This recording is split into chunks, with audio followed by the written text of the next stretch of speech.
Hello everyone, welcome to Hue at Home. I'm Tracy Koga.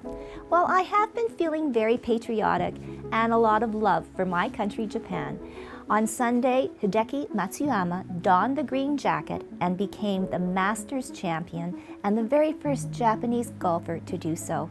He is going to go home and be congratulated. He'll be a national hero, and there is rumor he might be the torchbearer for the Olympics.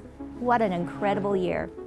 Well, coming up first, though, I will sit down with author Sally Ito and look more into our own historical family roots here in Canada with the Japanese Canadians. And then later on, Onna Lou will come on the show and she'll talk about her new album, her life here in Winnipeg, and what it means to be writing and creating music during the pandemic. So don't go away. It's all coming up on Hue at Home.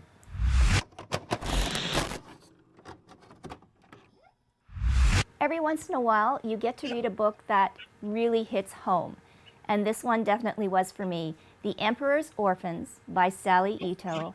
And it is a great honor and a pleasure to actually, well, I guess the better thing would be, Sally, for you to be right here in the same room. But no, thank you so much for joining us on Hue at Home. Welcome. And thank you for this book. And I know that it deals with a lot of Japanese history, but really, Sally, all families are so alike, and I think share the same kind of beliefs and stories, hidden stories, secrets. But, once you truly learn more about your family, I think it really truly helps you find out more about yourself, and especially if you do have family yourself, then, right, it makes the story complete. So let's go back. Let's talk about The Emperor's Orphans and how it all began for you, because it really is quite a revelation, I think, in its sense, too, for you. Yeah, well, for me, I always did kind of, as a writer, wanted to write about my family and the family history.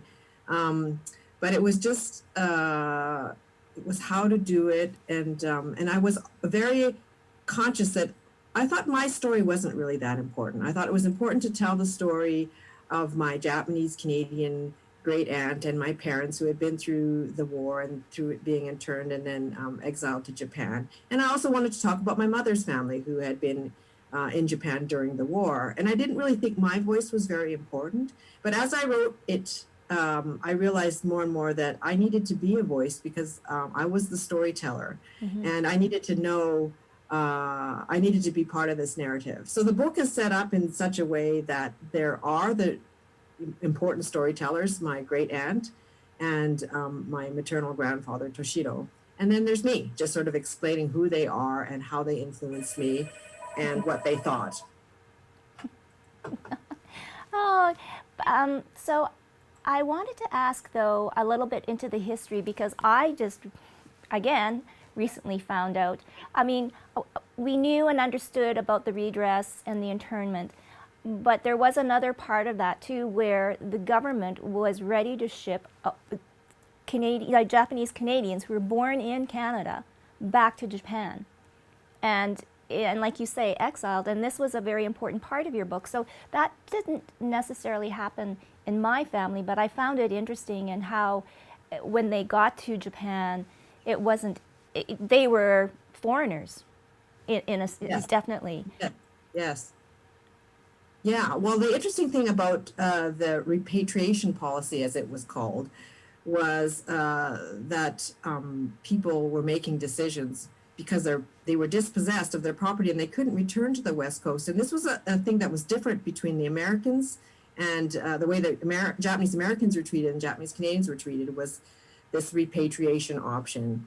And it contributed to the exiling of people like my grandmother, who was Canadian by birth, and my father and his brothers, who were born in Canada. As effectively, it was a kind of exile. They had really no say in the decision, so it was kind of that sort of situation. Yeah, and for yourself too, I guess, growing up, Sally, if we talk about the way you felt and your own family life, and you talk about assimilation and just fitting in and, wearing all the modern clothes and everything like that. And I kind of think about too, I mean, we did grow up in the exact same era. And, for me, I guess I consider myself fortunate. I didn't feel any different, but it's, it's always a different situation for any other person too as well. So for you, what was it like for yourself growing up? Well, I grew up in Alberta in the predominantly white suburb of Sherwood Park, just outside of Edmonton. So I was quite conscious that I was really like, really one of the few Asian kids in my entire high school. It was a big high school. There are other racial minorities there, of course, but overall, I would say that it was more or less white. There were maybe a few Black students, a few South Asian students. And there were also other Japanese Canadians that had come from Southern Alberta, but I felt like I was in a sea of whiteness. And you're not really thinking that consciously about it. But as you get to high school and stuff, you do start to notice things, like that. And I was going to Japanese language school, and I was aware that I was always speaking Japanese at home. And so the culture was different at home than it was outside. So there was that kind of bifurcated sense of being in two worlds. Yeah, so I mean, and that's interesting too, because you did keep up your Japanese, going to Japanese school, learning about the culture, speaking it. So what was it, or when was it that you really wanted to learn more about yourself and that you wanted to learn more about your heritage? Well, I would say it was probably in high school. I really sensed by that point that I needed to go to Japan. Like I felt like that's where everything was. That's where the language was. That's where people that looked like me were, and people that looked like my mom were. So I was taken to Japan in high school by my father for a 2-week trip, and after that, I was just hooked. I couldn't wait until I could go back again. And then I did a gap year in Japan, after high school. And that desire never stopped. Like I still continue wanting to go to Japan. And so it started in high school and just never really stopped. Yeah. And then you took your family back there. Yes. What was that whole experience like? Because by then, I mean, the story was almost, you had all your information almost, and being able to share now with your family. What was that like? Well, that was really interesting because, I never grew up in Japan. I never experienced childhood in Japan. But I really wanted my kids to have an experience of that. So I took them in 2011, and we went twice, in 2007 and 2011. And I had heard that in order for the language to sort of really be rooted in a child, you should have them immersed in the language at least once or twice before the age of 12. So I really did have that in mind, and I thought I really wanted to have my children exposed to that. So they had an experience that I've never had, which was to go to elementary school in Japan and junior high school for my son at that time. And they had a really interesting experience, and they understood what it was like to be a mixed race kid from Canada in Japan in a Japanese school. And I think that was a very unique experience for them. Yeah. I mean, I guess it's like role reversal. What, and I guess, on all your times going back to Japan, did you notice a change in the people, or is it always the same? Like somehow I've only been there once, and I kind of think that it's almost like it's frozen in time, and it's, they're just the same, very stoic and Yes. busy and and super clean. But Yes. have you noticed a change though with everything that's happening in the world? Yes. Oh yeah, definitely. When I was there in my gap year in high school, I would get into the train and everybody's heads were black. So I felt like I would describe the stream flowing out of the subway cars and trains as being a river of blackheads. And then really the next time I went, everybody was dyeing their hair, right? So I mean, you had blue and blonde and pink, and I think this, this is what's so fascinating about Japanese culture too, is it's kind of always undergoing this change, and you kind of have to keep going there to witness that change, and and I think maybe for Japanese Canadians who have only been there like once a year, it's kind of locked in your memory, and there's this kind of sense that the traditional things are what represent Japan. Whereas in Japan, it's just this kind of complex mixing and matching of things, and a lot of the times, traditional things are losing, they're losing their hold on Japanese people. But interestingly enough, the Japanese Canadians and Japanese North Americans are looking to the traditional and are amazingly keeping it alive in North America in a way that it may not be happening in Japan. Yeah. No, I think it's learning about all those stories definitely. I maybe want to just digress from the book a little bit, Sally, and just sort of talk about the issues and the racism that Yes. is very prominent right now, especially towards Asians.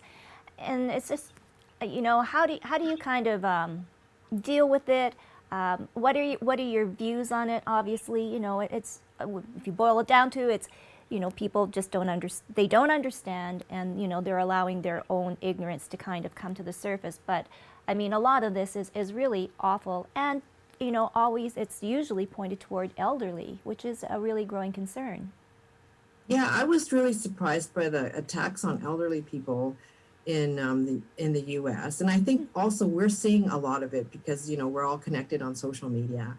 And I had an interesting sort of moment of like I was watching this, but I felt people were asking me, "Are you feeling any racism here?" And I think, well, no, I don't. I'm not feeling it. I don't feel it in the same way. But then at the same time as I was thinking about this, I'm on the community council for the Landscapes of Injustice project, which is a huge project is looking at the dispossession of Japanese Canadians. And they just launched their digital archive. And so I was able to go into my family's papers. And when I look at the letters that were exchanged between the custodian's office and my great aunt, and other people were talking about their experiences of going into the archive, you can really see the racism. You can see the bureaucratic antipathy towards Japanese Canadians. You can see how the way the custodian wrote about their lands and how they devalued their lands and said that they were messy and unkempt. And that was not true at all. In fact, but they would write it that way so that they could devalue the property and then sell it for a lot less than it was worth. And I just thought, wow, that's this. Of course, we come from a legacy of this, and I've just completely forgotten about that. And then I needed to tell my kids that. I said, like, do you know that this is what happened to your great aunt and your grandparents? It was there in the past, and it's rearing its head again. So you need to be aware that you come from a legacy of that. And you might think that you're not facing any racism now, but I think you need to also know that your story has some of that in there. Yeah.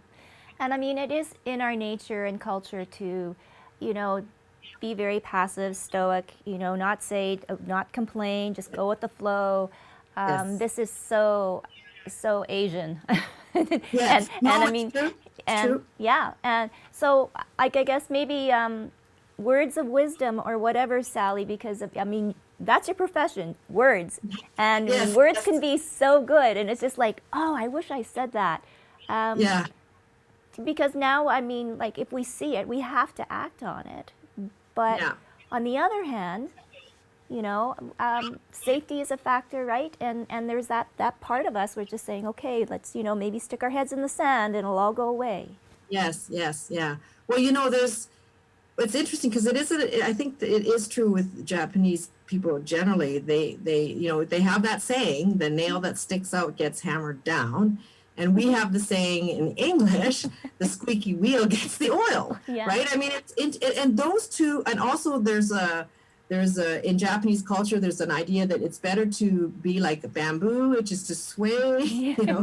sway with the twine, and then you won't be broken, right? Because and I think there's a lot to be appreciated in that thinking in the culture. But one thing I did realize when I was working with the Landscapes of Injustice project was that there were a number of very angry people, Japanese Canadians, who wrote letters to the government and who wrote letters to the custodian, who took the country to the Supreme Court. And I think we, as Japanese Canadians, need to say, yes, we have a legacy of being angry and standing up for ourselves, and don't think that, we shouldn't act on that legacy too. Let's not bury that. It was there. And now that it's been uncovered, let's look to that legacy and say, this is how we can speak up again, because actually some of our Nisei elders did that. Yeah, no, it's so true. And you know what, I guess lastly, or as to wrap things up, for yourself, Sally, I mean, to be able to write a family story is pretty incredible, but you must have changed a lot too in this whole process. Oh yeah, I did a lot. And it's continuing all the time. Like even having once more again access to my family's archives digitally has just opened up new thoughts, new ideas. I was able to share those with family members, and I was able to share them with my children, which is a really valuable thing. And so I feel like you can never be tired in a way of your family story, because it's constantly evolving. And I realize now my children are mixed race, and that's a whole different ball game of identity that I don't know and I don't really understand, and that's another place I want to explore, with them. Oh, because yes, they are the way of the future, and we do have children too that are mixed race, and yeah, I think another book on that alone would be, something that I think that everybody, should share and read. And although this is the Ito family history, it's anybody's family, I think, and especially when you're going back to the motherland or anything like that, and to learn more about your culture, I think will be the first steps towards anti-racism, right? Learning about other cultures and understanding. So hopefully a book like this, I think a book like this should be in schools, really. Yes, well, yeah, thank you. I hope so. I hope it gets read in schools too. There's an Italian anthropologist who said there's no such thing as race, there's only culture. And I thought that was a very interesting comment. I think it's so true. And we grow up with other cultures around us, and we have to be mindful of that, and we have to be inquisitive about that. And sometimes we might be blunt with our questions and kind of rude, but we have to have a dialogue, and we have to just not think of them as that other stranger that looks different or that's on the other side of the road or is in some other place, but we're having an encounter with them, so we need to have curiosity and engage in conversation with people other than ourselves. Oh, most definitely. Well, it's pretty hard in this pandemic and isolation, but thank goodness for Zoom. Yes. Well, it's been so wonderful to meet you, Sally. Can't wait for the next book, and thank you personally. It meant a lot. So, The Emperor's Orphans, I would suggest getting it. It's a great little read. And once again, Sally Ito, thank you so much for being here.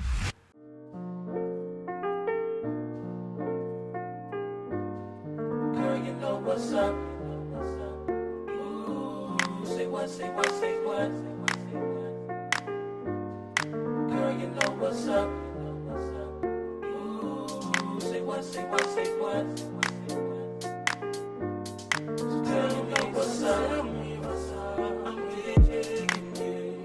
I'm feeling you. Girl, you know what's up. Say I'm digging you, and I'm wanting you. Tell me what's up. Tell me what's up.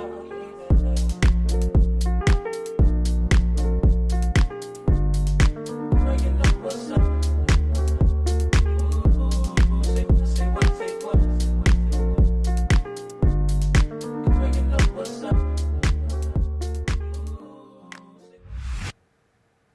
we want to give a warm Winnipeg welcome to Onna Lou.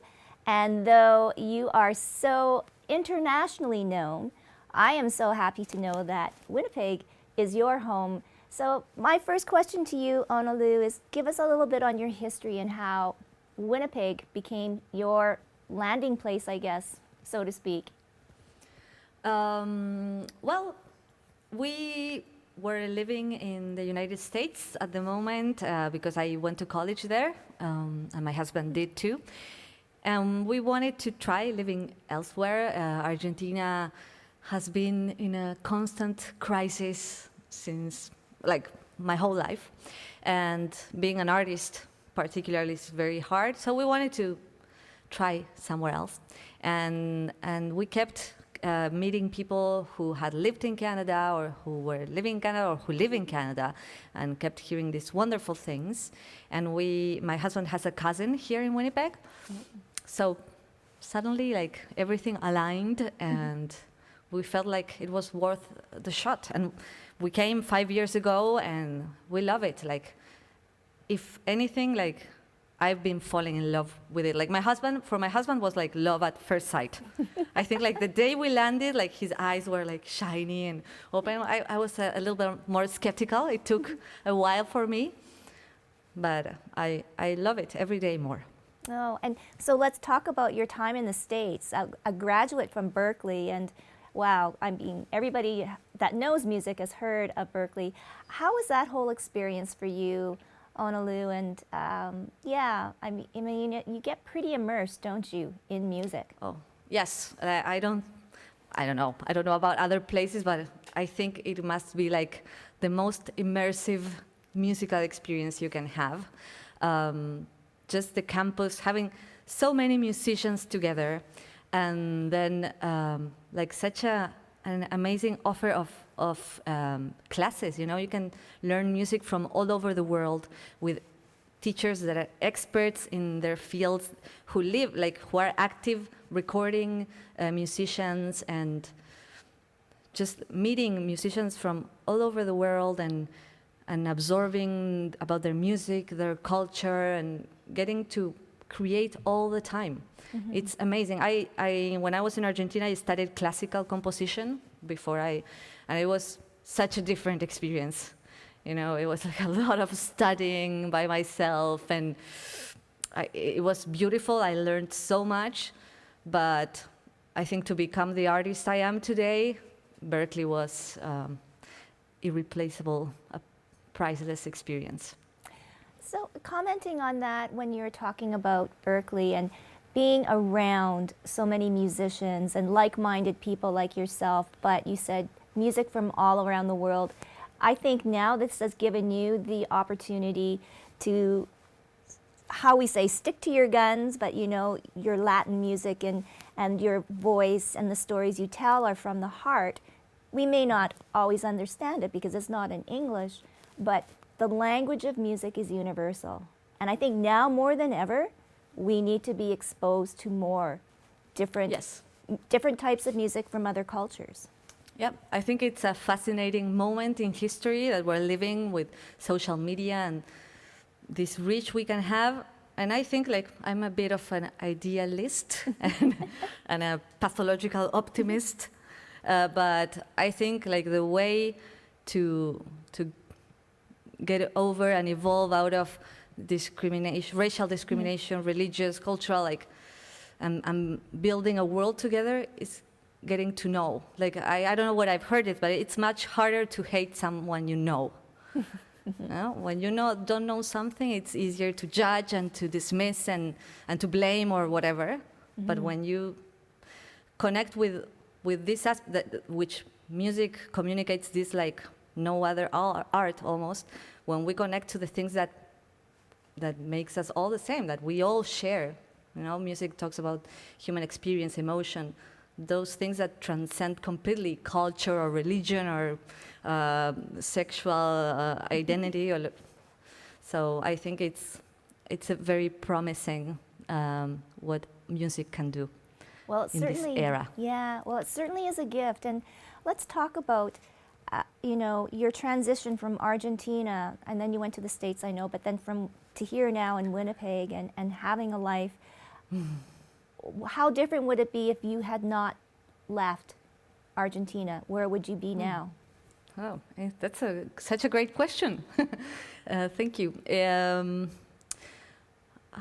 On one side, when you ask me that, I think, okay, I would be close to my family and friends who I miss so much. It's so hard for me to live far away.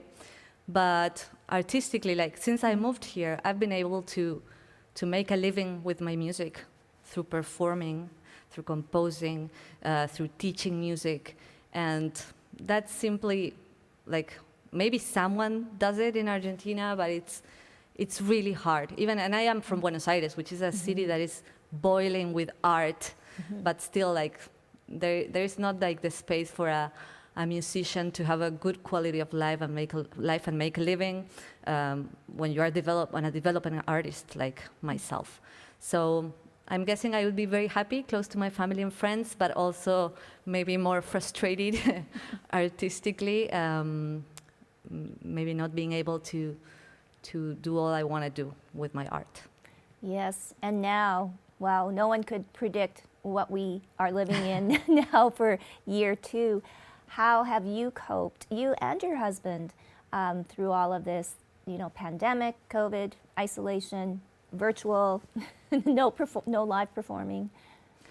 Well, it's been challenging, not being able to visit Argentina. I try to go every 6 months. Now it's been, of course, over a year. But we've both had work, like we're all working, so we haven't felt need, you know, and there's been like great programs to support arts and to support people through this, like in this country, which I am very grateful for. So it's been a challenge, but technology, as I mentioned in my song, is great as long as we don't forget to create real connections, we don't stay on the surface. But through technology, I've been able to still be close and share all these challenging times with my family and friends, and also with my friends here. Yeah, no, it's I know no one's written the book about it that says this is what No you one. have. This is No, what you this have is- to do. This is so crazy. Who could have imagined we would be in No. this position? I mean, some people did, but we didn't listen to them. Well, So- and case in point, though, a lot of musicians have taken this time and opportunity to write new material, to be inspired in different ways. And congratulations on your beautiful single. I will let you say the title. Okay. Like practice. It's called Bailar de a dos, which means dance in couples or dance in twos, like dance with someone else. And do you want me to talk a little bit about it? Yeah. Okay. And it's like, of course, today it means so much in the literal sense, right? That we miss, like, for example, I used to dance tango here in Winnipeg with the tango community, beautiful tango community here in Winnipeg. And I'm missing that a lot. And we're all missing, like, actual human contact, right? But in the context of a song, it's also kind of a metaphor of building life with someone else. And I wrote this song actually around 5 years ago, and thinking about how, you know, sometimes we are culturally pushed to be like over-focused on ourselves, our plans, success, work, our inner peace, our organization, our routine, blah blah blah. And I wrote these songs thinking how real happiness is not, like, all that is good, it's important, it makes our life, our everyday life enjoyable. But if you don't have someone to share it with, if you're not building your life, sharing your life with other people or someone else or others, it's not enough, right? Having these individual things, individualism in the end, is not enough.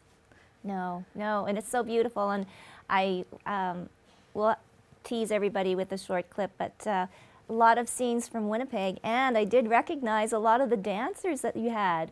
So it's just Oh, like, you did. oh my goodness, like, you know, here you were, and it's just like this hidden gem. And no, it's a beautiful little video, and it just brought back so many memories of, you know, those warm summer nights when they would have the tango out at the Forks, and everybody would be dancing. And you know, we can only wish, and you know, we do have hope that yes, one day we will return to that, but I think it'll feel much different. I think. Yes. Yes, it's going to be a readjustment for sure. But yes, I think, or I hope with all my heart that we'll get that back. Yes. And that freedom that we enjoyed of Oh. getting together, holding each other, kissing each other, traveling through the world know. whenever we wanted. It was amazing. And I think we'll enjoy it more because we Yes. understand better how blessed we are to have that. And yes, we just have to wait. Oh yes, It's, I know, and be patient. act together, right? Pandemic showed us that how connected we are, how the whole world is Yes. connected. And Something how we easy. had such a hard time understanding. Now it's more evident. No. And if we kind of, if I can go back to people in your life that influenced you for your music, you know, I just want to touch on, you have worked with world-renowned artists and Latin Grammy winners. And it's pretty amazing, Onna Lou. I mean, it definitely obviously shows in your music, but Rosanna was one, that Oh. individual. It's just amazing. And she was a huge influence, like when her very, very big album, she released that. I was 13, 14 years old, and I listened to that album so much. And I had this friend who we loved to sing together, and we would just walk through the streets in Buenos Aires, singing out loud all her songs. And at that point, I didn't know I wanted to be a musician, or much less a songwriter or an artist, but that no doubt that made a deep mark on how I write songs and how it gave me a channel, a way to, an outlet for all these emotions, these feelings, and yeah, and me, thanks, that was in Berkeley that happened. She went for a talk there, and I got to meet her, and then she was doing some shows, like a US tour, and she's the most generous, amazing woman. And she started like inviting some of the students she was meeting to perform with her, and she was like, many artists would go like, okay, yeah, come, maybe do some background vocals there or whatever. She was like, no. She invited me to her New York show to sing in a duo with her, and she made me choose the song, whatever song I wanted. So I got to choose my favorite song from her. Like, who does that? Oh my goodness! Like that Yeah. must have been like priceless. Priceless, yeah, completely priceless. And it's a lot for someone who is finding their way in the industry. It's very inspiring to meet someone who's made it, who has created such beautiful music, who had such an impact on so many people, and meet them and see they are great people. It encouraged me to follow on this path. And no doubt, I think you too, Onna Lou, would do that to any young woman Yes. sitting in the audience for your concert or whatever. Yes, Okay. no. Yes, hopefully. I hope someone wants to, and of course I'll invite them. Well, I want to ask you though if you could play a song for us. And Sure. and before we go too, so you have your new single out, and the new album is going to be coming out, correct? May 28th? Yes. Yes? Yes. I'm going to be releasing another single on April 30th, Amor Crónico, Chronic Love. That's the title. And then by the May 28th, I will be releasing the album. And the So I am album is called Super excited. Diamante. Diamante. So, Beautiful. Yes, that's the title of the album. And yeah, I'm so excited. Like, it's been 5 years since I released music. I've been composing, playing like crazy live and stuff, but I haven't been releasing music. So getting this music out again, it's very important to me, and And Oh. it helps me keep the energy and the and the patience and the optimism about Yes. everything going. Yes, always creating. Well, we can't wait to hear your song. Congratulations, Onna Lou. Do you want me to play Bailar de a Dos or another song or the next release or Ooh. what would you like? Maybe the next release. Okay. Let's do that. Does this sound good? Mm-hmm. Okay.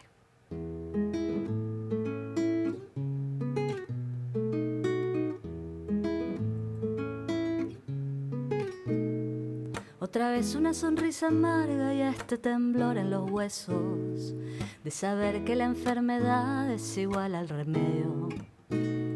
Solo tenerte, mi amor, me hace efecto que adicción irremediable.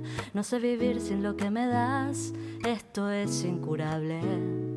Aunque sea mi amor, es bien nuestro este dolor. Es crónico los dos, enfermos de amor. Necesito una gota más de eso que me das. Crónicos los dos, enfermos de amor. No nos vamos a curar, fuego hasta el final. Amor crónico,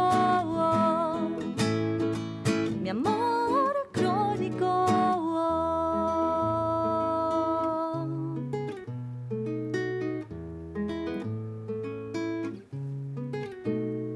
Vamos juntos haciendo tormentas, cayendo al vacío, abrazados en nuestro propio precipicio de lo no perdonado.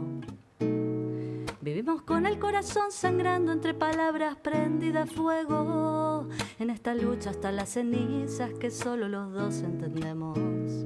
Aunque sea mi amor, es bien nuestro este dolor. Es crónicos los dos, enfermos de amor. Necesito una gota más de eso que me das. Crónicos los dos, enfermos de amor. No nos vamos a curar, fuego hasta el final. Amor crónico, mi amor crónico. Aunque me lleve el delirio, este martirio es lo que soy. Y si me voy, que sea queriéndote, que sea queriéndote. Crónicos los dos, enfermos de amor. Necesito una gota más de eso que me das. Crónicos los dos, enfermos de amor. No nos vamos a curar, fuego hasta el final. Amor crónico, mi amor crónico.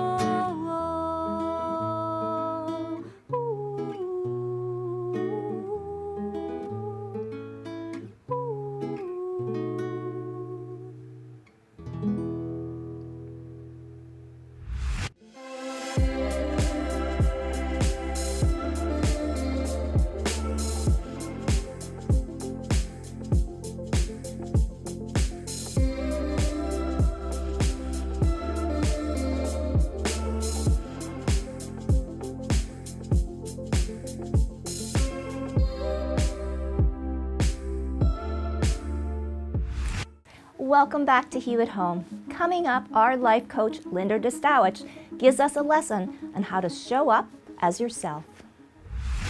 Hey everyone, happy to be here. I want to talk about showing up as yourself in your business copy, in your emails, how you present yourself when you're speaking, bringing all parts of yourself to the table. That means not hiding, that means not showing up as the professional version of what you think a woman in business is, but it is to show up with all of your human messiness. Now, that is a challenge for a lot of us because we've been taught that very rightly that women in business, women leaders, women in general are judged. We are judged critically. We are put down for our bodies, our having opinions, our politics, our values. So, very rightly, we started to hide parts of ourselves out of protectiveness. And, that was a very good response to a very real threat. However, what you find is that you aren't living your values. You're hiding parts of yourself so that your ideal clients can't find you because you are putting out copy and presenting yourself in such a watered down vanilla version of yourself that people don't really know who you are. They don't really know if they can trust you. They don't know if they want to work with you. So it really is actually a good decision for business to show up more as yourself, to let people see behind the scenes, let people into, your struggles. As a coach, I do not have to be some perfect version of a person who's got their whole life together in order to serve you. I can coach even when things are going wrong in my own life or I'm, having some personal struggle. I can still show up with all of my coaching tools and serve you and help you. I do not have to be a perfect version. In fact, people are drawn to me because they see, I just show up as myself. I am not trying to be better than anyone. I'm not trying to be perfect. I am willing to show my flaws, and that draws people to me because they think, well, I could be real with her. I could show her the person that I want to become, but she would accept who I am right now. So being yourself in business, although there are risks and challenges, and it takes learning how to process those very real feelings of, fear of rejection, vulnerability. It takes learning how to sit with that discomfort when you put out things into the world that show the real you. It's worth taking that risk because you get to show up and live fully in all of your human, messy glory. So show up as yourself and let people see who you really are. We want to give a very special thank you to all of our special guests on today's show and leave you with this question. What family member from your past would you love to have a conversation with, and why? We want to know, so send us an email to hello@ilikehue.com, or you can message us on Facebook and Instagram at iLikeHue. But for now, stay safe and healthy, and we'll see you next time on Hue at Home. Poco a poco en cada área de la vida cotidiana se hace menos necesario encontrarnos cara a cara. El avance tecnológico es sin duda fascinante.